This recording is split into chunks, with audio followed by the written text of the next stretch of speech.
Lo primero es que los detractores de este proyecto de ley han centrado la discusión en traer médicos de afuera. Y ese no es eso no es lo medular del proyecto.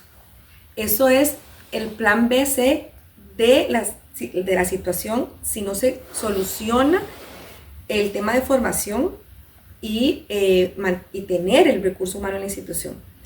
El proyecto propone un examen único, cambiar el contrato de retribución, aumentar la capacidad instalada, o sea que se forme la periferia y los regionales, y también la figura de la regionalización. Entonces ya le había explicado lo del examen único, ya le había explicado lo del tema del contrato de retribución, que es que solo pagan el 8%, no le había terminado de explicar que el proyecto lo que propone es que se pague por el costo oportunidad. ¿Y esto qué es? Esto es que yo le digo a usted, bueno, yo lo formé a usted para que usted me preste mis servicios por 7 años. Si usted se me va a la institución, en esos 7 años yo voy a haber dejado de hacer tantas consultas, tantas cirugías, tantos procedimientos, y esto a la institución le cuesta tanto, págueme, porque yo lo formé a usted para este servicio de estos 7 años, no para que usted me pague 8% y se vaya a la empresa privada. Es el costo oportunidad que propone el proyecto. Luego el tema de aumentar la capacidad instalada, formando también en las regiones, y la figura de regionalización, que esto es una persona que es de Liberia, médico general que es de Liberia, que se quiera formar, entonces se abre un código, entonces el director de Liberia dice, bueno, es que a nosotros nos urge tener un vascular periférico, porque la situación de Liberia y realmente estamos carentes de esta especialidad, entonces se abre este código para formar un vascular periférico, que esta plaza es solamente para que este médico que se forma se vaya a trabajar de vuelta después de haberse formado al hospital de Liberia. Usted tiene que firmar, yo acepto formarme con el compromiso y el contrato de que yo vuelvo a prestar mis servicios al hospital de Liberia. ¿Quiénes van a realizar el examen? ¿Siempre el gremio, en la caja, para aplicar a la especialidad, o va a haber otro grupo? El proyecto propone un comité de análisis, porque esto requiere quitar ese manejo que ha estado existiendo. El CENDEIS, la caja, la universidad, los mismos actores, pero en un comité que sea un poco más parcial y más objetivo, y quitar ese manejo. La calidad sigue siendo la misma, porque la formación sigue siendo la misma. La formación sigue siendo la misma, es sencillamente quitar este manejo que ha existido por estos años. Esto es lo primero que propone este proyecto. Lo segundo, que han querido ponerlo como lo primero y lo medular, diciendo que lo que queremos es traer médicos de afuera, eso es absolutamente falso. El proyecto propone esto en primera línea, para desatar esa crisis que hay ese nudo que hay de no formar lo que se requiere en el país. Si ya definitivamente no se logra formar y el Ministerio de Salud declara inopia, entonces la inopia es una situación momentánea, es una situación particular, es algo atípico, no es la normalidad, no es que de ahora en adelante a Costa Rica va a poder venir cualquier persona del mundo a trabajar sencillamente porque quiso. No es así. Es que el Ministerio de Salud, cumpliendo los parámetros para definir una inopia, diga, bueno, hay inopia, y establece tipos de inopia. No es lo mismo decir, en Costa Rica existe inopia generalizada de médicos especialistas, a decir, en Costa Rica hay inopia, pero solamente de gastroenterólogos y de otorrinolaringólogos. Puede ser que exista inopia solamente en alguna especialidad. O decir, bueno, no, es que hay inopia en las regiones, porque aquí en el gran área metropolitana no hay carencia, pero sí existe inopia en las regiones. Bueno, entonces establece tipo de inopia. Y luego abre la posibilidad de que si existe declaratoria de inopia del Ministerio de Salud, que es el ente rector de salud de este país, no es que va a venir cualquier Juan Vainas, disculpe el francés, a decir, ay, hay inopia, se nos ocurre que venga cualquiera. No, seamos serios. Estamos hablando de que el Ministerio de Salud declara inopia después de tener criterios técnicos especializados. Entonces, se abren dos posibilidades. Una, que vengan médicos de países formados de la OCDE que estamos hablando de países que nos llevan años luz en el tema de salud, pueden venir directo a trabajar en la institución. En la institución, ¿verdad? Porque es donde requerimos que se preste ese servicio. O también puede venir médico de cualquier parte del mundo, pero ese sí tiene que pasar por el filtro del Colegio de Médicos, pero también se regula un poco el Colegio de Médicos, que ese examen no lo puede hacer cuando le dé la gana, como a veces pasa. Entonces, tienen que hacer el examen en ciertos tiempos, tiene que haber un comité evaluador que compruebe que a este médico se le está preguntando conocimientos de la especialidad, no como a veces pasa, que viene un médico a incorporarse y le preguntan cualquier cosa súper específica con tal de no incorporarlo, porque eso sucede en este país. Entonces, para resumir, el proyecto, la intención medular del proyecto es quitar este nudo para formar especialistas y tener que la institución pueda tener ese recurso humano, ¿verdad? Que se mantenga en la institución por medio del cambio del contrato de retribución. Si a pesar de esto tenemos crisis y el Ministerio de Salud establece inopia, que es un caso atípico, no es la normalidad, entonces se abriría la posibilidad de que vengan médicos de afuera, los de OCDE vendrían directo y los de cualquier país que no pertenezca a la OCDE, o sea que no tiene ciertos estándares de calidad, sí tendría que pasar por el Colegio de Médicos. Entonces me parece que es un proyecto verdaderamente integral, que viene a aportarle mucho a la solución del tema de listas de espera y que yo espero que los diputados o las fracciones que han estado siendo opositores de este proyecto puedan sentarse en la mesa, y si hay algunos aspectos que quieran que afinemos, los podemos afinar siempre y cuando se quite este nudo de la formación de especialistas. ¿Qué tan atractivo puede ser la caja o el país para traer un médico de Estados Unidos? En condiciones salariales hablo, o de España o de Europa, por ejemplo, que sea OCDE. Eso por un lado. Y por otro, han cuestionado la participación en estos órganos de evaluación de filtro, la participación del Ministerio de Salud por ser un órgano más político. Entonces, a ver si me explique esas dos cosas. Bueno, primero en la Comisión de Económicos se mostraron los salarios de otros países y europeos, donde aquí en Costa Rica existen mejores salarios. ¿Pero en el base o con la extra?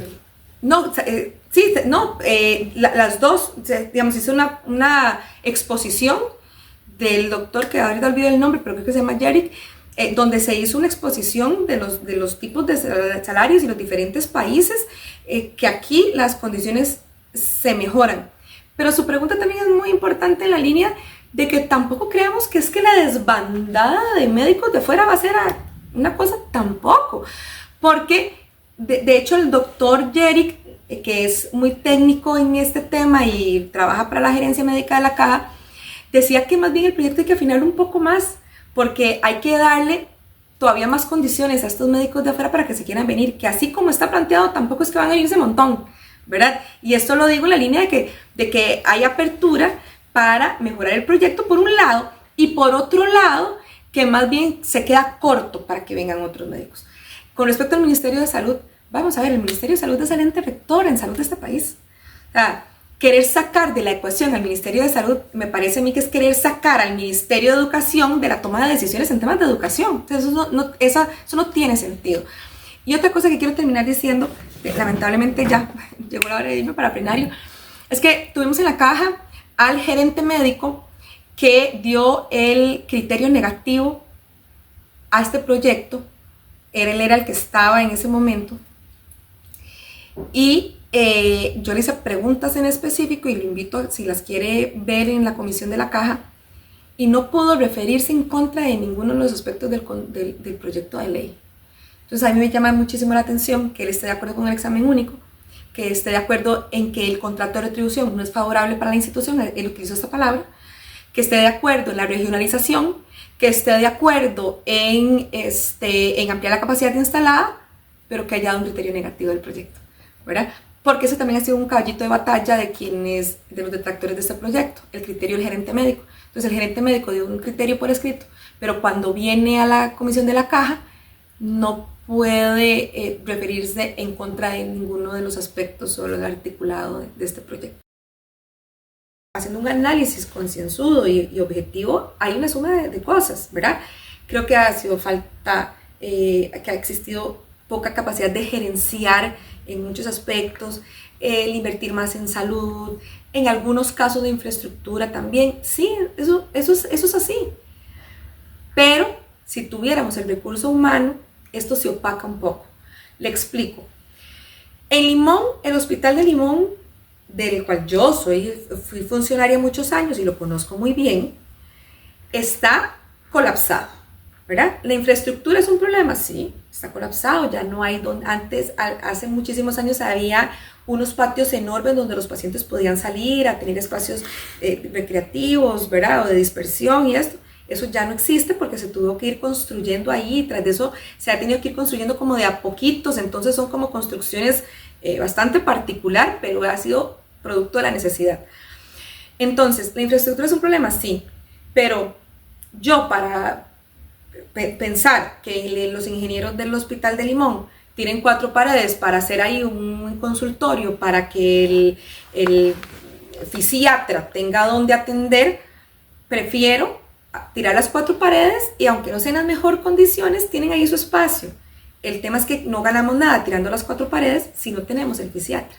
Entonces, ¿la infraestructura es un problema? Claro que sí, absolutamente sí, pero siempre el capital humano es lo primordial. Y aquí no estamos hablando de un capital humano cualquiera, estamos hablando de un capital humano que para formarlo se duran muchísimos años, con un nivel de especificidad muy grande, ¿verdad? Como son formar a un médico especialista. Y los equipos que acompañan a los especialistas, como lo planteó en Frente Amplio, también hay dificultades, que se lleva un enfermero, un anestesiólogo. Todo eso tiene que, yo lo he dicho desde el principio de la entrevista, claro que no es solamente el tema del especialista, estamos hablando también de enfermeros, de los técnicos, pero un técnico dura 1 año formándolo, ¿verdad? O sea, un médico general no. Claro que hay que irlo formando.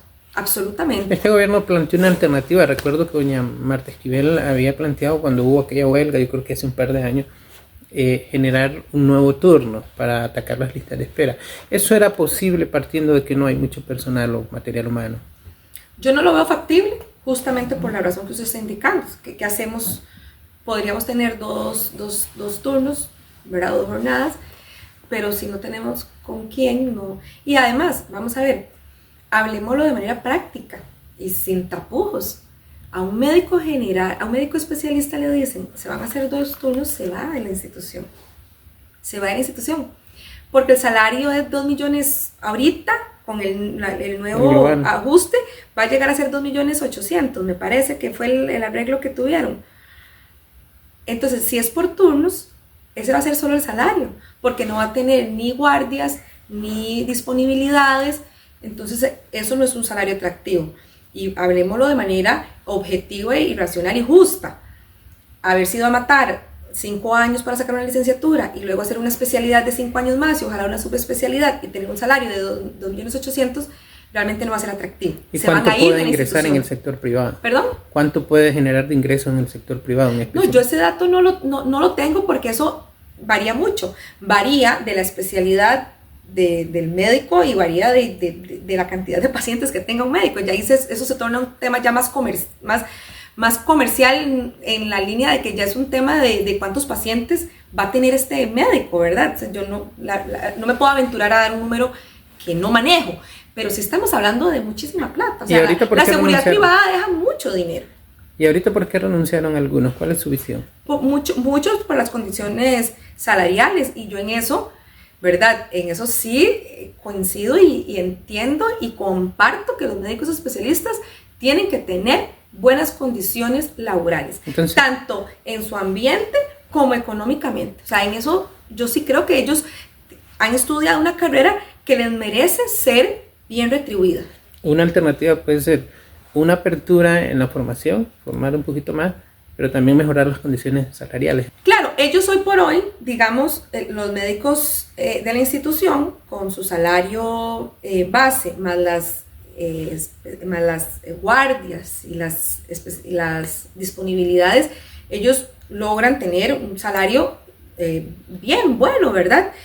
Por eso es que le digo que hablar de turnos no me parece que sea una solución, porque eso más bien lo que va es invitar a que se sigan yendo, porque eso no les mejora sus condiciones, al menos económicas, y que es una razón por la cual muchos se han estado yendo. Entonces yo creo que eso no es una opción en este momento. Yo lo que creo es que la institución tiene que cambiar un poco, entender que tiene que tener ciertas modalidades, horarios más flexibles y tratar como de hacer contratos más personalizados, porque además hay otra realidad que tal vez es algo como un poco más superficial, no de una problemática tan profunda como la que he estado hablando, pero que merece la pena también mencionarla. Nosotros nos enfrentamos a un cambio generacional. Los médicos de hoy no son los médicos de hace 30 años. Y no estoy hablando solamente de los médicos, estoy hablando que más bien la frase correcta es: los profesionales de hoy en día no son los mismos de hace 30 años. La generación de hoy es una generación que necesita libertad, que no ves que ahí allá en Guanacaste está el hospital metropolitano, entonces me voy, trabajo medio tiempo, pero otro medio tiempo voy a surfear. Nos estamos enfrentando a una generación distinta a la que estamos acostumbrados de tiempo atrás.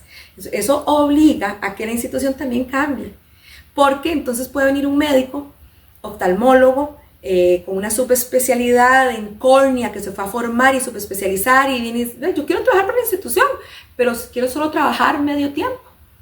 No se puede, se tiene que poder, porque la institución tiene que cambiar también en ese aspecto, porque nos estamos enfrentando a una población que es diferente a la de hace 30 años, que se mataban por hacer la jornada ordinaria, por hacer la disponibilidad, por hacer las guardias, por hacer las cirugías, no importaba todo, o sea, es una generación distinta. ¿Hoy de cuánto es un turno o una jornada diaria? ¿Cuántas veces a la semana o al mes de un especialista? No, es que depende de la modalidad. Lo normal son 8 horas. Como las reglas del Ministerio de Trabajo y de nuestra legislación, 8 horas.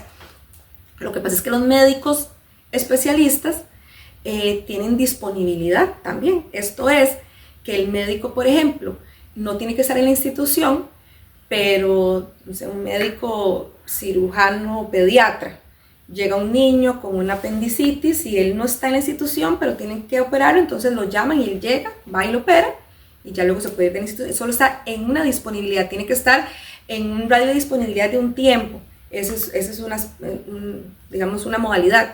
Y la otra es la guardia, que sí tiene que estar en la institución. Normalmente, digamos, terminan a las 4 de la tarde y hacen guardia de 4 de la tarde a las 7 de la mañana del otro día, que es cuando tienen que entrar a hacer la jornada ordinaria. Entonces, en eso sí hay que ser justos. Los médicos que hacen todos estos roles, o sea, realmente son personas que trabajan muchísimo, hacen su jornada ordinaria de 7 a 4, se cambian la gabacha y se ponen el uniforme para estar más cómodos de 4 a 7 de la mañana, y a las 7 de la mañana tienen que seguir dando su otra jornada ordinaria. Entonces, que los médicos ganan mucho. Bueno, pues trabajan mucho, ¿verdad?